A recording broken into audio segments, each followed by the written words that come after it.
Hello, everyone, and welcome back to Alley Oop. I'm Phil Odzinski here with Ethan Grayub, Jake Karalexis, and Jack Morrell.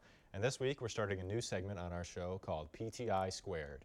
Popular show, Pardon the Interruption on ESPN, weekday afternoons, but we're doubling the amount of people involved. So hopefully twice the chaos and twice the things to talk about. And we certainly have a lot to get fleshed out. And so the first thing that we're going to talk about is the men's game at MSU over Christmas break. So what do you guys have to take away from that unfortunate loss? Jack? Look, Big Ten games on the road are not an easy task this year, and one in a rivalry game, first big game without Isaiah Livers. I don't think expectations were very high as far as Michigan fans for this game, and certainly things actually panned out a little better than I expected. I don't know about you guys. Well, I mean, Michigan was definitely a double-digit underdog at Michigan State. I think we saw that was valid. You mentioned, first big game without Isaiah Livers. And it just, all of Michigan's struggles on the road this year kind of came to a head once again at East Lansing. We know, although it was, I think, the Sunday right before we came back from break, and the Breslin Center was still rocking. We know that in place is so tough to play. For me, the interesting thing is that the point guard matchup with Xavier Simpson and Cassius Winston, you look at the first 2 years, because they're obviously the same class. First 2 years, Simpson pretty much dominated that, and his sophomore year, I think, was 3-0. And then the last 2 years, Cassius Winston's just absolutely turned that on his head, and we haven't beaten Michigan State in the last couple of years. I think that's a big reason why. Not to say that Xavier even played bad against State, but Cassius was just unbelievable. And I think, he's been that way against other teams in his career, but that was kind of the first time he really stood out against us, I think. So. Wasn't a whole lot of things I enjoyed watching in that game, but I did love to see Juwan Howard get fired up. Yeah, that was good to see. Brandon Johns was bright spot in that game, too. He was, especially in his hometown. A lot of pressure playing in East Lansing. And we're going to move to our next topic, men versus Purdue. Double overtime thriller after the first 35 minutes were just abysmal. Super boring. Another big man dominating. Travion Williams, really impressed by him. Just hard to watch a struggle against big man after big man. So I think we're going to flesh out the defense a little bit later, but any other takeaways from that Purdue game? I take away just the grit and the heart it took for Michigan to battle it out in double overtime and not give up. Even with Travion Williams, it was just his night. He made that step back fadeaway, Hail Mary on three. Disgusting. Like, it seemed like that dude just paid the basket before he showed up, and I was like, everything I do, let it go in. But Michigan fought it out. And that game was, I think, where you saw kind of the attention come onto Michigan's interior defense, or lack thereof, that we've seen so far in conference play. Juwan Howard, was actually asked after the game about his decision not to double Travion Williams, and he said, well, we didn't want to give up open threes. And in theory, it worked. Michigan won a game at home, but we saw, that kind of rear its head against Minnesota the Sunday after. And so I think going into this week, it's going to be very interesting to see if there's any change in the strategy, because I feel like that game in particular was kind of what really brought it to attention. I agree. I think the Purdue game was a big wake-up call for Michigan fans. We've gotten really used to winning home games consistently. It was quiet in Chrysler until there were about 30 seconds left when people realized, shoot, we might lose this game. Right. And then double overtime, we're energetic. I think fans realized, shoot, the Big Ten's tough this year. Yeah, we want to see them dominate in Chrysler, especially when they're struggling on the road, and that just might not be the case this year. So speaking of tough games on the road, they traveled to the Barn last weekend and kind of got, they started out pretty well. They were up 10, I think, with just like a minute or two to go in the first half, and then they just kind of fell apart from there. So pretty disappointing performance again.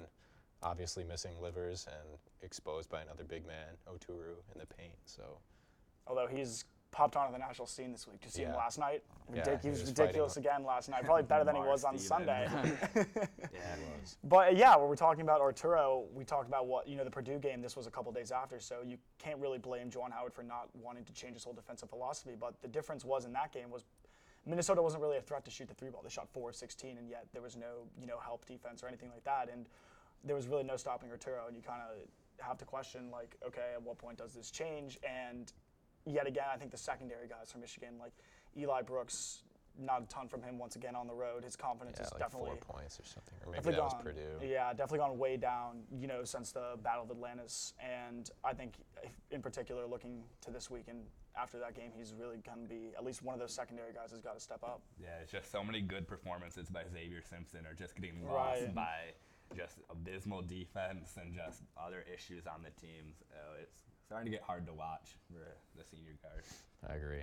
And so we're going to transition away from the men and talk about the women for a second, who have kind of been suffering a similar fate as the men, struggling in big games, not hitting many threes, especially against better teams. And they've actually lost a few games that definitely looked like they could have won. Maryland and Notre Dame, both strong programs, but unfortunately couldn't pull it out in the end. So hate to see that, but a couple bright spots. Amy Dilk has 3 20-point games this year. Definitely seen her kind of take charge, especially with Naz Hillman struggling a little bit compared to last year. I know, Jack, you're a big Naz Hillman fan. Well, she's a double-double machine, and she hasn't been churning them out quite like she did last year. She's only had 3 so far this year, but she did have 2 in a row in a little 2-game stretch with Michigan State and then an Ohio State loss. But it was a great win for us against Michigan State. Like you said, a few losses that were winnable games, but this is a Michigan women's team that has potential to really do something special this year compared to years past with the program. Agreed. And they did whoop on Michigan State at home. I know they're missing a few players, but still a good program win. I'd love to see that. A good And if program you're really wins looking under a are microscope at the important. women's team, the one comparison that is very clear is that Isabel Verajao is for sure the next Anderson Verajao. You know she's You really went out on a limb on that one there, Jake. you know she's giving you that appreciate- energy yeah, she's night to awesome. night, solid 8 and 6 in limited minutes. So far as a freshman, we know she's got that potential to keep growing. It's going to be very exciting. The Cavaliers are looking at her with the first Right. Hey, Coach All Beam right. coming Enough back. about these incredibly sophisticated opinions. We're going to move on to Michigan's defensive strategy on the men's side of things. You know, Juwan has to make a stamp on the team and kind of assert what his coaching strategies are, but I think a lot of people are starting to wonder if going 1v1 in the post is really the right move. And, you know, is it a John Teskey question? Is it a, you know, what can they do differently to prevent big men from just beating up on them game after game? You know, it's interesting. Things like this happen, especially here, where you start to hear people who have definitely never watched more than 10 basketball games in their life question coaching decisions. I, for one, am usually one to stick with what the coach's decision is, but man, things have gotten really questionable with just getting scored on and scored on and scored on by the big men. But you know what? At least they're not shooting threes, I guess. What do you think, Jake? Yeah, I mean, it's funny because the main culprit of this, is we've talked about, is Ben Teskey, but last season he was one of, you know, the best defensive bigs, not only in the Big Ten but in the nation, and obviously another year of experience under his belt. Coming back, you would think that he would still be able to hold his own, but he's really been kind of dominated throughout Big Ten play by these bigs. One thing I think is that he's had to play such a bigger role on offense than probably not only he thought, but coaching thought as well, because of A, the Livers injury, and B, when you look at the absence of the secondary creators, and it's pretty much him and Simpson kind of doing the little dance. Yeah. I think that's definitely gotten into his head a little bit on the defensive end. Come second half, he looks I gassed also out believe there. that Teskey is just playing a little bit, like he can't foul. Like if he gets in foul Yeah. trouble, he's on the Yeah. bench. They He's bring playing in a little scared Austin on Davis, defense. Tom Yeah. Castleton. Our offense does take that massive hit. So. I think this conversation kind of bleeds into like their struggles on the road a little bit, although we did see Garza and Travion Williams dominate at home. So is there anything else we can kind of attribute like their struggles on the road? Ethan, do you have any things to say about that? Yeah, I mean, I've just seen their shooting obviously has been struggling. Right. Except at the ballroom and Yeah, the the Bahamas. ballroom, yeah. But with that shooting struggles, I just feel like for some of the younger guys playing on the road with the Big Ten being as hard as it is this year, I think the mental aspect is starting to get to some Crowd of them. getting to 'em, And the crowd yeah. gets to them, and they kind of come into the games now almost kind of expecting to lose because everyone has that mentality in the Big Ten, like road games are going to be impossible. I think another thing is that a lot of guys have had to be pushed into bigger roles this year compared to last year. Guys like Eli Brooks, David DeJulius, Austin Davis, Colin Castleton, if you want, and even Franz Wagner, of course, being a very raw freshman. Yeah. And I think that the physicality and just the rugged nature of the Big Ten, especially on the road. I mean, you look down the list. There's all but 2 Big Ten teams in the top 56 of the net rankings. Yeah.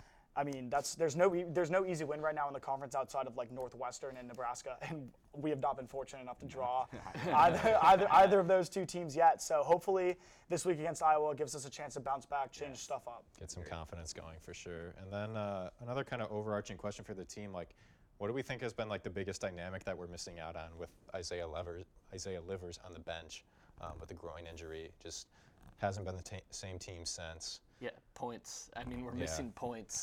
That's more than 13 points a shooting. game. I think, yeah, that's someone who we can rely on for a big shot from the outside, which is something we've needed in some of these road games. I think when you think about a leader and a scorer like Livers, that's something that hurts when you miss him in the early parts of the Big Ten season. Yeah, that, and we've been playing a lot of 3-guard lineup. Right. And Yeah, that's hurting Dave, the defense Eli, we're and playing. Xavier.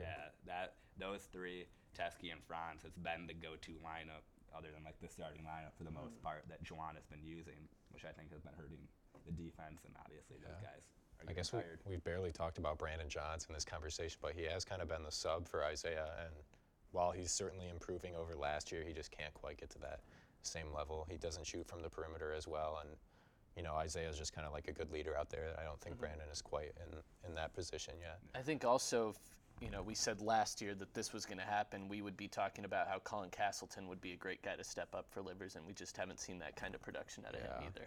He's certainly a project. He's not there Yeah. yet, but I still think the potential is there, especially sure. next year with John leaving. He should be able to step into that role. And then lastly, not Michigan basketball related, well, maybe it is, but I kind of doubt it at this point. What team do we think is going to win the Big Ten this year?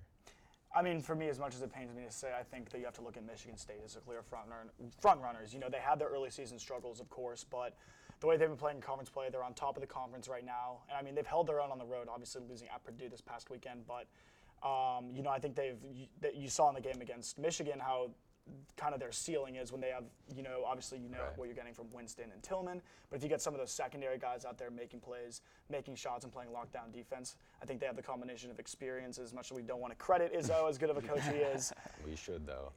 with Beeline leaving, he's probably the best coach in the Big Ten, and I think that's definitely important with the roster that he has. I think it would be a surprise to me to see them not win the Big Ten. Agreed. I think if I had to pick a team right now, it'd be Michigan State for the regular season at least.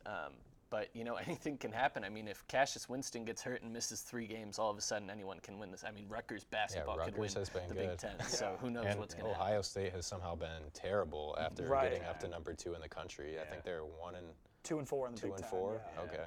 I don't know. I Terrible. also think Michigan State will win the Big Ten this year, but another team to be on the lookout for is Illinois. I Yeah. think they're very good, and I think they could make a run for it. We saw that as well in Yeah. Champaign. We did see that. Painful fashion. Unfortunately, Kofi was just dominating like every other big man has so far.